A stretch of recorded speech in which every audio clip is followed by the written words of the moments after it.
পাই, তাহলে আমি আল্লাহর রাস্তায় দান করতে পারবো। নবীর কাছে গিয়ে বলছেন, তো একটু দোয়া করে দেন, যাতে করে একজন 200 টাকা আল্লাহ তার প্রতি হয়ে যাও সাকাম, যে উদ্দেশ্যে দান করেছে মাওলা তিনার উদ্দেশ্য আল্লাহ পূর্ণ করো। রব্বানা তাকাব্বাল মিন্না ইন্নাকা আনতাস সামিউল আলিম। আর একজন ছোট্ট বাচ্চা 100 টাকা আল্লাহ তার প্রতি হয়ে যাও সাকাম, যে উদ্দেশ্যে দান করেছে মাওলা তার উদ্দেশ্য কবুল করো। আমিন আমিন সুম্মা আমিন। ওই সাহাবী নবীর কাছে গিয়ে বললেন যখন, আমার জন্য একটু বরকতের দোয়া করেন যেন আমার মালধন হয়ে যায়। তো আল্লাহ পাকের নবী বলছেন, শালাবারে তুমি এক কাজ করো, মাল ধন তুমি বরকতের দোয়া চাইও না, আল্লাহ যতটুকু তোমাকে দিয়েছে অতটির প্রতি তুমি শুকরিয়া আদায় করো। আল্লাহ তোমাকে খুব সুখে রেখেছে।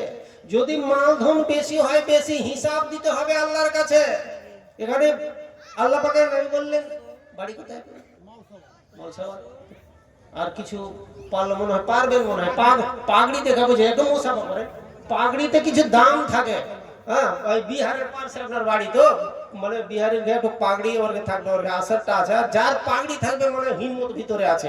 তো ইনশাআল্লাহ মালসাবাদ, ওই দাদার নাম কি আমি তো জানি না। আচ্ছা, মঞ্জুর।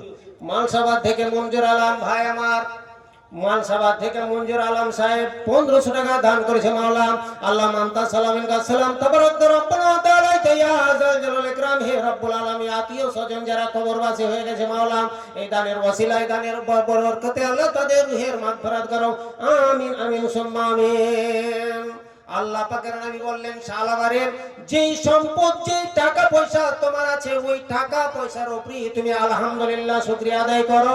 ওর চাইতে যদি তুমি মালধন বেশি হয়ে যায়, তাহলে তুমি আল্লাহকে বলে ভুলে যাবে, আল্লাহর জিকির আজকার থেকে তুমি দূরে সরে যাবে। যেইভাবে তুমি ইবাদত করছো, নামাজ পড়ছো, টাইমে টাইমে নামাজ আদায় করছো, আর তোমার নামাজ আদায় করতে পারবে না। আল্লাহ পাকের নবী যখন বললেন এই কথা, তখন বলছেন, না হুজুর, আপনার সঙ্গে ওয়াদা করছি আমি নামাজও ছাড়বো না, আর যেই ওয়াদা করছি মালধন যদি হয়ে যায় তাহলে সব ভালো কাজে আমি দান করব। আল্লাহ পাকের নবী বারবার নিষেধ করছেন।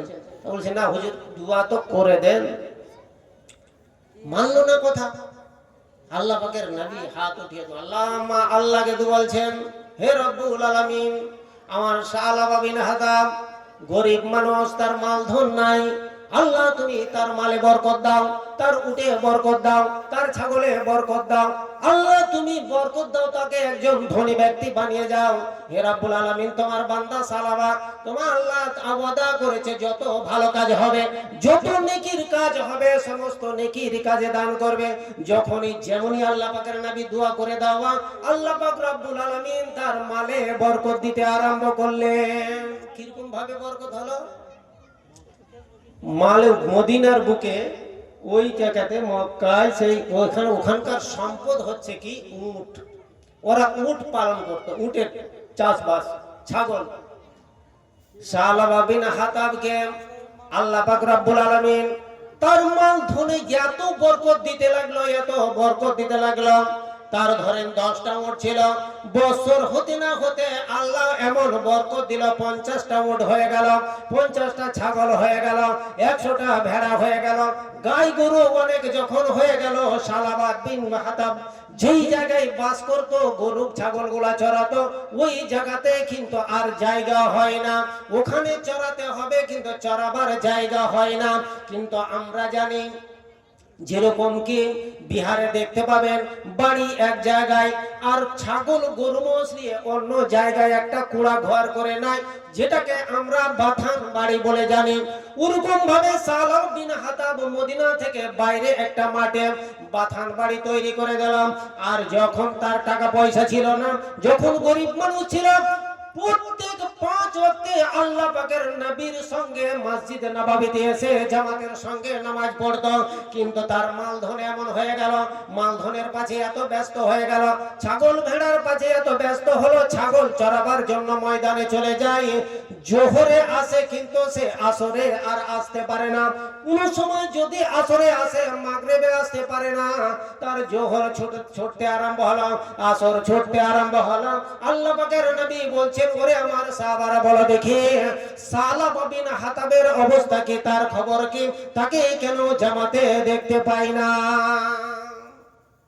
সাহাবারা বললেন, হুজুর সেই লোকটার মালধন ছিল না, গরিব মানুষ যখন ছিল তখন নামাজটা ঠিক মতন আদায় করত, কিন্তু যেদিন থেকে আল্লাহ আর মালধনে বরকত দিয়েছে আর এখানে থাকার ওর জায়গা হয় না, গরু বাছুর নিয়ে ময়দানে থাকে, ওখান থেকে আর নামাজে জামাতে আসতে পারে না।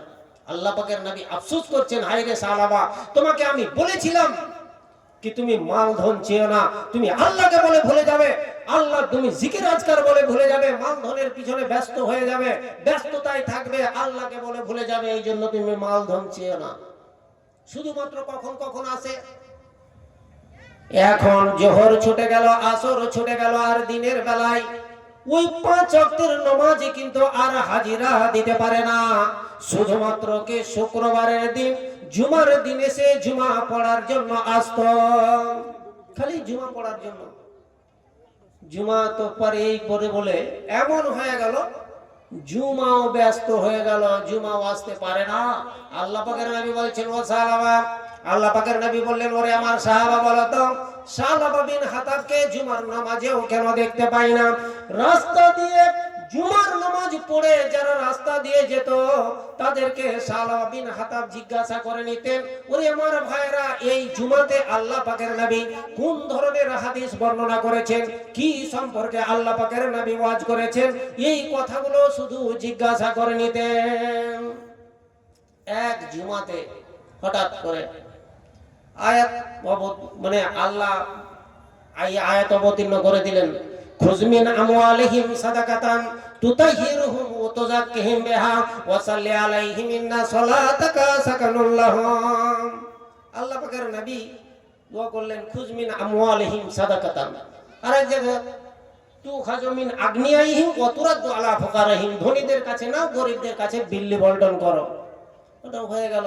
আল্লাহ পাকের নবী একটা ওই যাকাত সম্পর্কে আয়াত অবতীর্ণ হয়ে গেল কি যারা ধনী ব্যক্তি আছে তাদের কাছে মালধন নিয়ে গরিবদেরকে তুমি বিল্লি বন্টন করো এবং তাদের মালগুলোকে পরিষ্কার করো।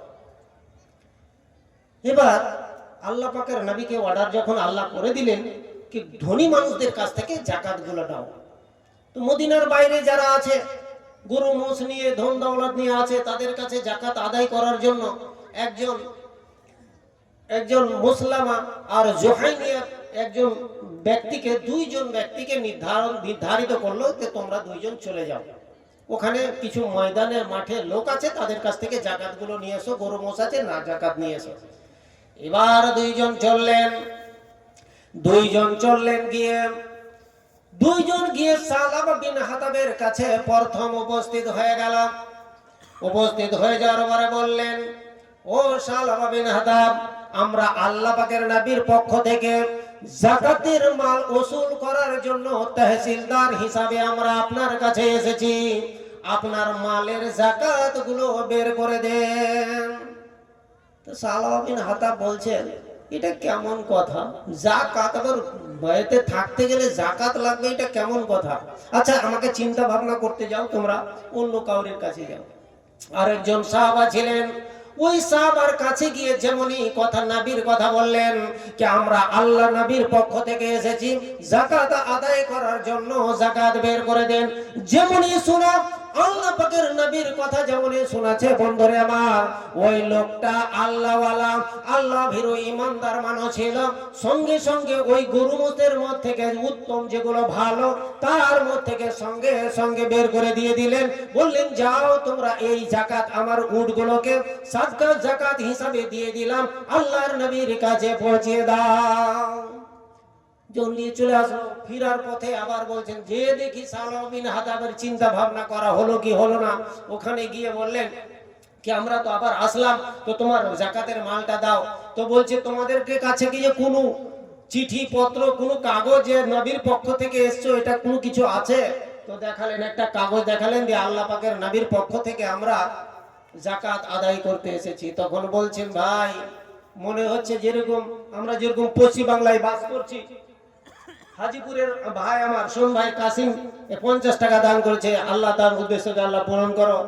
তো যেরকম বাস করি, তো এই পরশুদিন যেরকম আমাদের কাছে এসেছিল কি একটা চৌকিদারি ট্যাক্স।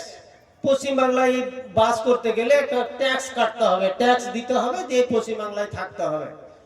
তো সালাম বিন হাতাব ওই কাগজটা দেখে বলছেন, ভাই এটা মনে হচ্ছে আমরা এই দেশে বাস করছি তার জন্য এটা একটা জিজিয়া বলা হয়, ওটাকে ওইটা উর্দু ভাষায় তো বলে জিজিয়া, তো আমরা বলি ট্যাক্স। তো মনে হচ্ছে এটা ট্যাক্স নিচ্ছ আমাদের কাছে, আমরা যে গরু মোষ এখানে থাকছি, মদিনায় থাকছি, তার কারণে মনে হচ্ছে এটা ট্যাক্স, আমরা এটা ট্যাক্স দিতে হবে। আচ্ছা যাই হোক, তোমরা যাও, আমাকে চিন্তা ভাবনা করতে দাও। বন্ধুরে আমার, সালাবা বিন হাতাম আল্লাহর নবীর কাছে ওয়াদা করেছিলেন, নবীর কাছে ওয়াদা করলেন, যত আমার মালধন হলে আমি কোনোদিন ওয়াদা খেলাপি করব না, যতগুলো ভালো কাজ আছে সমস্ত ভালো কাজে আমি দান করব। কিন্তু বন্ধুরে আমার, আচ্ছা এই উত্তরপাড়ার কাসিমে কি, আচ্ছা আব্দুল হান্নানের মেয়ে মারা গেছে, তার জন্য তার নাকে একটা ছিল, নাক ফুল না কি ছিল ওটা সোনার, সেটা দিয়েছে, আর একটা কাঁথা, দুটো কাঁথা আছে, আর 100 টাকা দান করেছে। আল্লাহুম্মা আনতা সালাম আমিনকা সালাম তাবারাকতা রব্বানা তাআলা ইয়া জাল জালাল ইকরাম। হে রব্বুল আলামিন, আব্দুল হান্নান সাহেবের মেয়ে মারা গেছে, তার জন্য একটা নাকের ফুল এবং 100 টাকা এবং 2টি কাঁটা দান করেছে। মাওলা, এই দানের ওসিলায়, দানের বরকতে আল্লাহ তার রূহের মাগফিরাত করো। রব্বানা তাকাব্বাল মিন্না ইন্নাকা আনতাস সামিউল আলিম। আমিন। আলহামদুলিল্লাহি রাব্বিল আলামিন।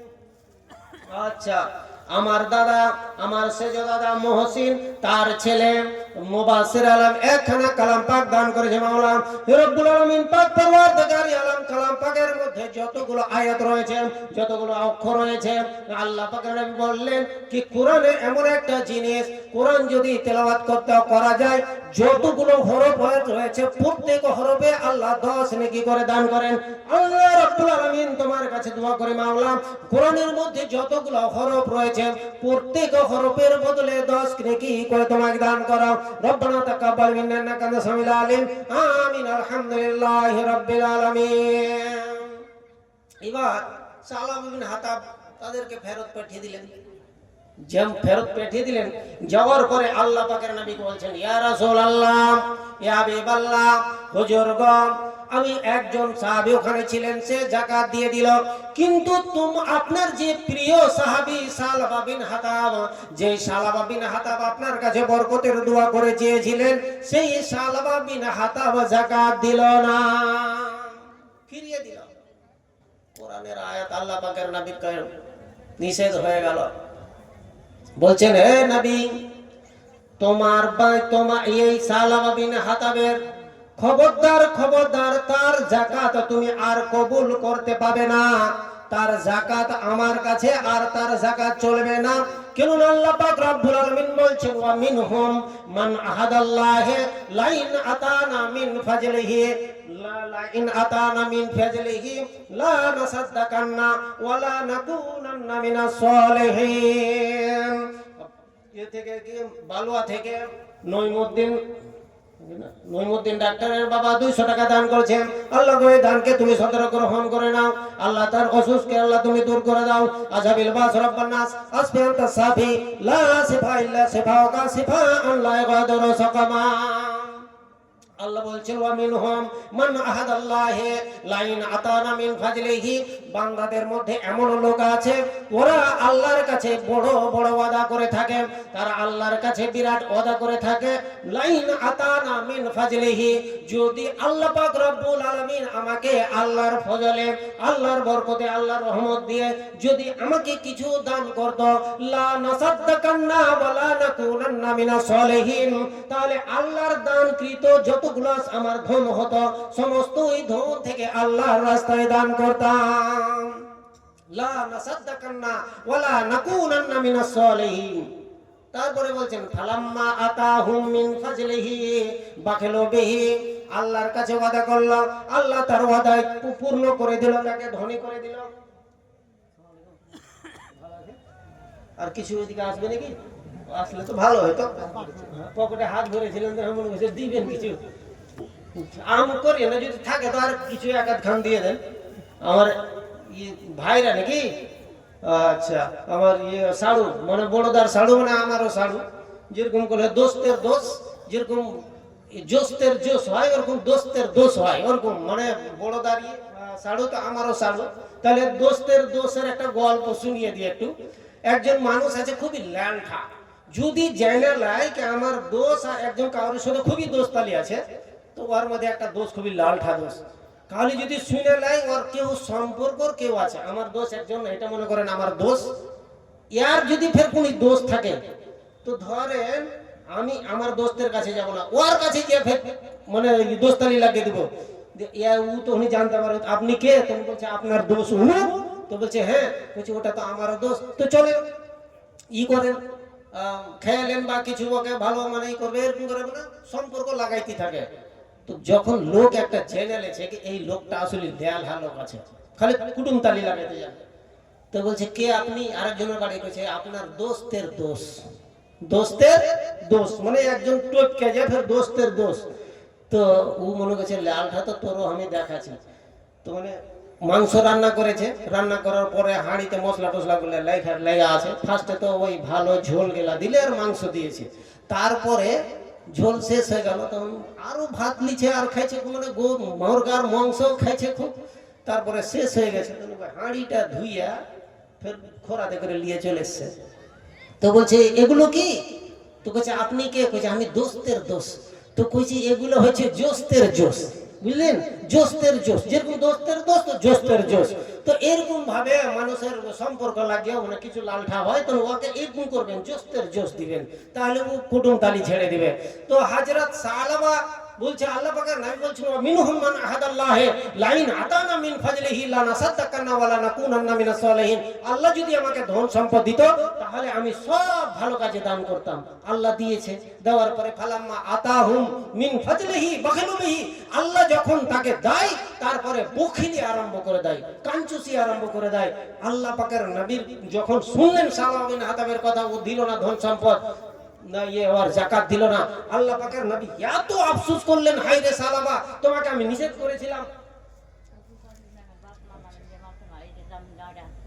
আচ্ছা আচ্ছা, এটা হচ্ছে আমার ভাই ইসলাম ভাইয়ের স্ত্রী, আমার ভাই ইসলাম সাহেব মারা গেছেন, আর ওর শ্বশুর শাশুড়ির নামে আর জামাইয়ের নামে মা বাবার নামে একটা কালাম পাক 100 টাকা, আর জামাই ভীষণ অসুস্থ, এখন ভুক্তভোগী, মরে কি বাঁচে, এই জন্য জামাইয়ের জন্য ভীষণ চেষ্টা করছে, টাকা পয়সা নিয়ে পাঠাচ্ছে জামাইকে অপারেশন করার জন্য, তো ওনার জন্য একটা দান করেছে, ওনার জন্য একটা তো করেন আজহাবিল বাস রব্বান নাস আসফি আনতা শাফি লা সিফা ইল্লা সিফাউকা সিফান লা গাদর সাকমা, হে রব্বুল আলামিন পাক পরওয়ারদিগার